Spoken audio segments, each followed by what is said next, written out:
بسم الله الرحمن الرحیم. یو ورور پوښتنه کړې ده، وایي زه موټروان یم، په سفر کې یم، 2 یا 3 میاشتې مسافر یم، نو زه به ټول عمر د سفر لمونځ کوم؟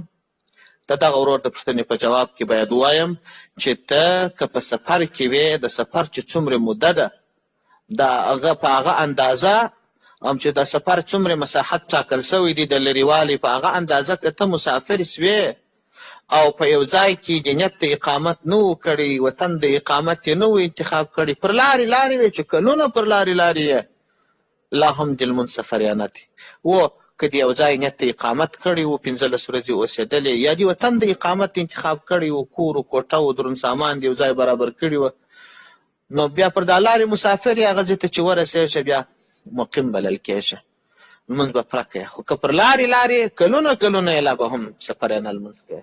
تبیین جل اول صفحه 212. السلام علیکم ورحمة الله وبرکاته. بسم الله الرحمن الرحیم. یو ورور